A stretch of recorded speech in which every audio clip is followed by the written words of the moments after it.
भगवान शंकर के चरित्र में वह प्रसंग आता है कि वे तो साक्षात भगवान हैं, ईश्वर हैं, और कैलाश पर्वत पर स्थित है। यह संकेत, कैलाश का जो शिखर है वो सबसे श्रेष्ठ शिखर है, और वह शिखर अगर आध्यात्मिक भाषा में कहें तो ज्ञान का शिखर है। भगवान शिव ज्ञान के शिखर पर समासीन रहते हैं, लेकिन एक दिन उनके हृदय में कथा सुनने की इच्छा उत्पन्न हुई, और तब बहुत मधुर बात आती है। कथा सुनने के लिए व्यक्ति को दो प्रकार के श्रोता होते हैं। एक श्रोता तो वह है कि जिन्हें नीचे से ऊपर जाना पड़ता है, और दूसरे श्रोता वह है कि जिनको ऊपर से नीचे उतरना पड़ता है। तो अधिकांश श्रोता तो बेचारे वही हैं कि अब भाई पहले कथा में बैठे तो शीत से पढ़िए, ऊपर उठिए। ये एक अच्छा लक्षण है कि शीत बढ़ रही है और श्रोताओं की संख्या भी बढ़ रही है, तो अब शीत से भयभीत नहीं हुए। तो यह जो स्थिति है, इसका अभिप्राय कि पहले शीत की चिंता नहीं किया, घर के कामकाज को भी थोड़ा सीमित किया, छोड़ करके आए, और इन सब करने के बाद जब बैठे तो मन को उसमें कथा सुनने में कान के साथ मन को जोड़ लिया। और जब व्यक्ति श्रवण और मन से और बुद्धि और चित्त को जोड़ करके कथा सुनता है तो उसे आनंद आता है पूरा। पर अनेक विघ्न आते हैं, नींद आ जाती, अनेक लोग इस कष्ट से कष्टग्रस्त दिखाई देते हैं। इस बार कुछ कम दिखाई दे रहे हैं, शायद विलंब कम होता है, इसका एक लाभ होगा, या शायद शीत का प्रभाव हो। तो जो भी हो, तो अधिकांश व्यक्तियों को तो जब सुनने आवेंगे तो धीरे धीरे शरीर से और निद्रा से और इन सब बातों से ऊपर उठेंगे तो सुनेंगे। लेकिन कुछ श्रोता ऐसे होते हैं कि इतने ऊपर होते हैं, जैसे अब लक्ष्मण जी ने भगवान राम के चरणों में प्रणाम किया और प्रणाम करके कहा कि आज मैं कुछ प्रश्न आपके सामने लेकर के आया हुआ। प्रभु चकित हो गए। लक्ष्मण जी की सेवा ही सेवा, वो तो निरंतर सेवा में संलग्न रहते हैं। पर वस्तुतः लक्ष्मण जी को ऐसा लगा कि प्रभु जिस बात के लिए निरंतर प्रस्तुत रहते हैं वह स्थिति नहीं। प्रभु सुनने से भी उनका बड़ा प्रेम है और सुनाने से। तो लक्ष्मण जी को लगा कि संजोग ऐसा है कि कोई ऋषि मुनि सुनाने वाला यहाँ आया हुआ नहीं, और प्रभु के सामने कोई प्रश्न करने वाला नहीं है, तो चलो हम ही श्रोता बन जाएं, जिससे प्रभु को कहने में आनंद आता है। तो इसी बहाने वो तो प्रभु कैसे प्रसन्न होंगे, ये उनका व्रत है। तो इसलिए जितने दार्शनिक प्रश्न थे सब उन्होंने एक साथ कह दिए, और कह दिया कहो ज्ञान विराग और माया, कहो सुभति करो जय दाया, ईश्वर जीव ही भेद प्रभु, सकल कहो समुझाय, जाते होई चरणरति शोक मोह बुझाए। ज्ञान क्या है, वैराग्य क्या है, माया क्या है, चरणों में भक्ति कैसे होती है, ईश्वर क्या है, जीव क्या है। मुस्कुराए प्रभु, समझ गए। और आपने एक बड़ा सुंदर वाक्य कहा। तो मैं प्रश्न तो तुम्हारे विस्तृत, पर उत्तर मैं संक्षेप में दूंगा। तो संक्षेप में देने का अभिप्राय यह है कि भाई जो साधारण होता है उसको अधिक समझाना पड़ता है, और जो विशेष विवेकी या बुद्धिमान व्यक्ति है वो बड़ी शीघ्रता से बात समझ लेता है। तो प्रभु ने ये कहा कि मैं तुम्हें थोड़े में सुनाऊंगा, लेकिन तुम्हें इस बात का ध्यान रखना होगा। क्या? थोड़े ही मह सब कहूं बुझाई, पर सुनहु तात मन मत चित लाई। रामायण भर में ये भगवान नवदा भगति कहूं तो ही पाई, मन से सुनो ये बात तो कही गई, पर प्रभु ने लक्ष्मण जी से कहा मन लगा के सुनो, बुद्धि लगा कर सुनो, चित्त लगा करके सुनो। तो क्या प्रभु को डर था क्या कि तीनों को लगा करके लक्ष्मण जी नहीं सुनेंगे? क्या लक्ष्मण जी का मन, लक्ष्मण जी की बुद्धि, लक्ष्मण जी का चित्त भी चंचल है क्या? उनकी बुद्धि में भी क्या विभ्रम है क्या? नहीं नहीं, प्रभु का रहस्य बहुत बढ़िया व्यंग था। क्या? वस्तुतः लक्ष्मण जी का मन कहाँ रहता है? वो स्वामी जी ने चित्रकूट में लिखा, जब भी वे बैठते हैं भगवान राम सीता के सामने, चाहे सामने हो चाहे दूर हो, उनकी दृष्टि भगवान राम और श्री सीता जी के चरणों की ओर होती है और वो निरंतर उन चरणों को देखते ही रहते और देखते हुए उनके हृदय में निरंतर नए नए भाव और रस का उद्गम होता है, उदय होता है।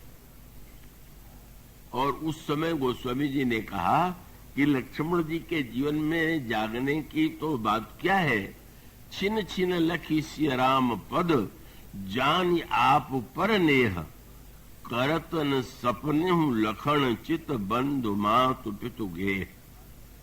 जागृत अवस्था की तो बात क्या है, सपने में भी लक्ष्मण जी का मन कहीं नहीं जाता। ये तो कहावत के रूप में कह दिया गया। सत्य तो ये है कि लक्ष्मण जी ने तो निर्णय कर लिया कि स्वप्न में आने की समस्या तो तब आवेगी जब सोएंगे, तो सोते ही नहीं है। इतने निरंतर जागरूक, निद्रा रहित हैं और पूरी तरह से मन बुद्धि चित्त सबका समावेश प्रभु के चरणों में। प्रभु का व्यंग क्या था? अब मैं तो कथा सुनाऊं और तुम मेरे चरणों में ध्यान करके बैठ जाओ, तो ये तो कोई बात न हुई। अगर तुम सुनना चाहते हो तो चरणों से पहले मन को निकालो, बुद्धि को और चित्त को पहले निकालो और बस जिज्ञासु बनकर के सुनना है। मानो लक्ष्मण जी जैसे महापुरुष को तो सुनने के लिए भी थोड़ा अपने को बाहर निकालना होगा, तब कहीं सुन पाएंगे, नहीं तो सुनाई क्या देगा। उनकी तो सेवा ऐसी अद्भुत है कि छिन छिन लखी, एक एक क्षण में जो पूरी तरह से मन बुद्धि चित्त में तदाकार है। भगवान कहते हैं अगर सुनना है तुम्हें तो मन बुद्धि चित्त को लगाओ। इस प्रसंग में वो गोपियों के उस प्रसंग का ध्यान आ जाता है जिसमें देवर्षि नारद ने किसी गोपी को देखा कि यमुना के किनारे वह नेत्र मूद करके पद्मासन से बैठी हुई। आश्चर्य होने लगा, भला यहाँ ब्रज में योगाभ्यास? अरे लगता है ये ध्यान करने वाली गोपी को ये पता नहीं है कि कृष्ण कौन है।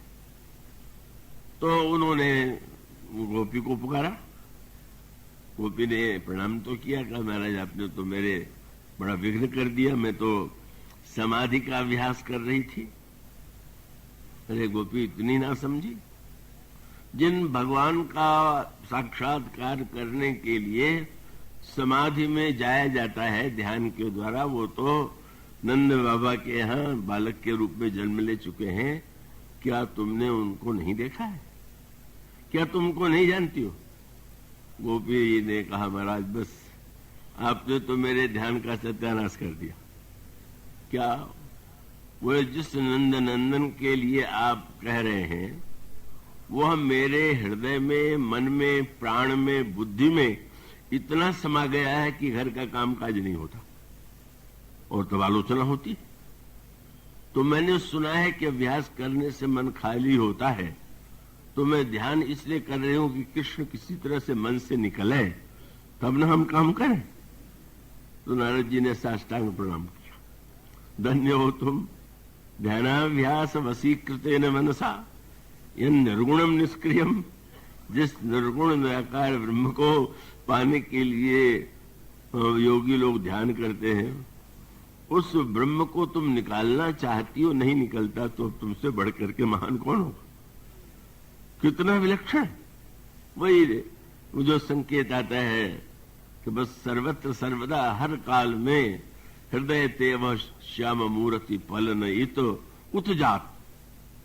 तो अब गोपियां जो हैं वो तो उस दिव्य स्थिति में है, लक्ष्मण जी उस स्थिति में है, और इसी प्रकार से भगवान शिव जो है भगवान शिव तो स्वयं ही ईश्वर ही हैं, पर ईश्वर होते हुए भी कैलाश पर्वत जो ज्ञान का सर्वोच्च शिखर है, अब जब कोई व्यक्ति श्रोता बनने चले तो ज्ञानी बन के न चले। वक्ता को तो ज्ञान में बैठ के बोलना चाहिए और श्रोता को हृदय में बैठ के सुनना चाहिए, क्योंकि बुद्धि और ज्ञान में सुनेगा तो तर्क ही करता रहेगा।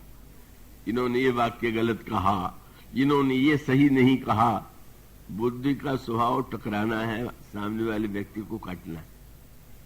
तो श्रवण तो आप तब करते हैं, देखना माने अपनी आंखों पर विश्वास, और सुनना माने दूसरे ने जो देखा है उसको सुनने का अर्थ है दूसरे की वाणी पर विश्वास। भगवान शंकर धन्य है, वे निर्णय करते हैं कि नहीं, कैलाश पर्वत से उतर करके हम दंडकारण्य में जाएंगे। कहां? दंडकारण्य मानो अपवित्र मन का साक्षात प्रतीक। अब मैं धीरे धीरे उसको क्रमशः और स्पष्ट कर दूंगा। दंडक बन प्रभु की न सुहावन, जन मन अमित नाम के पावन। तो ये जो संशयग्रस्त, जो दंडक, जो पापग्रस्त है, जो मुनि के द्वारा शापित है, वह भूमि दंडकारण्य। भला कैलाश की ऊंचाइयों को छोड़ करके श्रापग्रस्त का उस दंडक भूमि में जाना कैसी अनोखी सी अटपटी बात है। पर भगवान शंकर धन्य है। भगवान शंकर का तात्पर्य यही था मानो कि नहीं, स्वयं आप यह भी पढ़ते हैं कि भगवान शंकर ने तो रामायण का निर्माण अपने हृदय में कर लिया था, पर मानो सूत्र यही था कि हाँ, दंडक वन अपवित्र रहा होगा, लेकिन जब स्वयं साक्षात भगवान वहां आकर के निवास करने लगे तो दंडक वन प्रभु जब उससे स्वीकार करने, तो दंडक वन प्रभु कीन सुहावन के साथ साथ कहा गया। अगस्त्य जी से प्रभु ने पूछा कहाँ रहे, तो उन्होंने कहा कि दंडक वन पुनीत प्रभु करहु, उग्र शाप मुनिवर करहु। उसका अभिप्राय कि हमारा मन यदि अपवित्र है, दोषग्रस्त है, तो भगवान के द्वारा ही अपवित्रता दूर होती। भगवान शंकर को ऐसा लगा कि जब भगवान ने स्वयं उस भूमि को धन्य बना दिया, तो इस कैलाश की ऊंचाई की अपेक्षा दंडक वन ही अधिक दर्शनीय।